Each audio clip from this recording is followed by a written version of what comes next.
नमस्कार, आप सुन रहे हैं किसान रेडियो 90.4 एफएम और मैं हूं आपका अपना दोस्त आरजे अनिल। आज हम पहुंचे हैं विकास भवन में, जहां पे जिला कार्यक्रम अधिकारी हैं श्री राजेश कुमार जी। सर, हम बातें करेंगे, इससे पहले आपका बहुत बहुत स्वागत है हमारे चैनल पे। धन्यवाद। सर, हम सबसे पहला सवाल आपसे जानना चाहेंगे कि महिलाओं और बच्चों के पोषण को बेहतर बनाने के लिए आपके विभाग द्वारा कौन कौन से प्रमुख कार्यक्रम चलाए जा रहे हैं?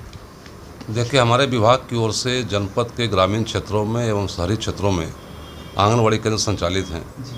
इन आंगनवाड़ी केंद्रों के माध्यम से हम गर्भवती माताओं, धात्री माताएं अर्थात जिनका बच्चा 6 माह तक का है, इसके अलावा 7 माह से 3 साल के बच्चे और 3 से 6 वर्ष के बच्चों को अनुपूरक पोषाहार के साथ साथ में स्वास्थ्य एवं पोषण की सभी सुविधाएं प्रदान कराते हैं।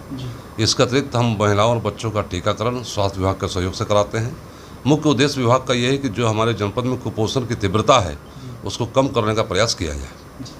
सर, हम आपसे ये भी जानना चाहेंगे कि क्या आंगनबाड़ी केंद्रों की भूमिका पोषण सुधार में क्या है और ग्रामीण क्षेत्रों में इसकी पहुंच कैसी है? हमारे जनपद बस्ती में कुल 2655 आंगनबाड़ी केंद्र हैं, जिसमें शहरी क्षेत्रों में 104 हैं, शेष सभी हमारे ग्रामीण क्षेत्रों में हैं। आंगनबाड़ी केंद्रों के माध्यम से जो हमारे 0 से 5 साल के बच्चे होते हैं उनका आंगनबाड़ी कार्यकर्त्री प्रत्येक माह वजन और लंबाई लेती है। वजन और लंबाई लेकर यह जानने का प्रयास करती है कि हमारे बच्चे कुपोषण की किस श्रेणी में हैं, क्योंकि कुपोषण की कई तरह की श्रेणियां होती हैं। यदि कोई बच्चा अपनी उम्र के अनुसार वजन में कमज़ोर है तो भी वो कुपोषित माना जाता है। यदि कोई बच्चा उम्र के अनुसार अपनी लंबाई में कम है तो भी वो कुपोषित माना जाता है। तो यदि किसी बच्चे की लंबाई, ऊंचाई और वजन तीनों कम हैं तभी वो कुपोषित माना जाता है। तो उसको चिन्हित करके हम उनको पोषण की सुविधाएँ प्रदान कराते हैं। यदि ज़्यादा जटिल केस होते हैं तो हम उसको अस्पताल पर रेफर भी कराते हैं। सर, हम आपसे ये भी जानना चाहेंगे कि क्या आपने कुपोषित बच्चों की पहचान और उन्हें पोषित करने के लिए कोई विशेष स्वास्थ्य शिविर का आयोजन किया है? देखिए, कुपोषण को दूर करने के लिए विभाग निरंतर प्रयासरत रहता है और बीच बीच में हम लोग अभियान भी चलाते हैं। जैसे वर्तमान में अभी संभव अभियान चलाया जा रहा है विभाग की ओर से। पिछले 5 वर्षों से लगातार यह अभियान संचालित है। इस साल यह अभियान का 5वां चरण है। इस अभियान में विशेष रूप से हम इन बच्चों पर फोकस करेंगे, खासकर जो बच्चे जन्म के समय कम वजन के पाए जाते हैं और जिनकी जो 6 माह से कम उम्र के बच्चे हैं उन पर विशेष फोकस है, क्योंकि जन्म के आरंभ में ही यदि हमने उन बच्चों को कुपोषण को दूर कर दिया तो भविष्य में वो बच्चे हमारे स्वस्थ और पोषित रहेंगे। सर, हम आपसे ये भी जानना चाहेंगे कि क्या आप बता सकते हैं कि गर्भवती और स्तनपान कराने वाली महिलाओं के लिए किस प्रकार के पोषण सेवाएँ उपलब्ध कराई जा रही हैं? गर्भवती और धात्री माताओं के लिए स्वास्थ्य जांच के अलावा पोषण की यदि आपने बात करी है तो पोषण के रूप में उन्हें हम अतिरिक्त आहार देते हैं।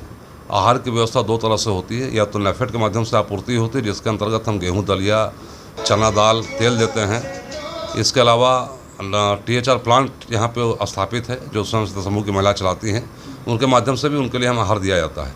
इससे अच्छी बात यह है कि इन गर्भवती धात्री माताओं के लिए विशेष योजना प्रधानमंत्री मातृ वंदना योजना संचालित है, जिसके तहत उनको आर्थिक सहायता ही प्रदान कराई जाती है।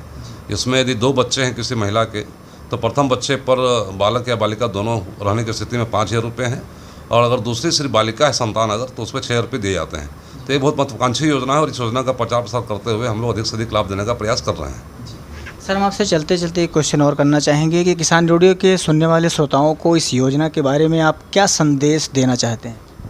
सबसे पहले सभी श्रोताओं को से मैं आग्रह करूंगा कि अपने नज़दीकी आंगनबाड़ी केंद्र पर जरूर जाएं, वहाँ की स्थिति को देखें। यदि उनके परिवार में छोटे बच्चे हैं या गर्भवती धात्री माताएं हैं तो उनका वहाँ पंजीकरण कराएं।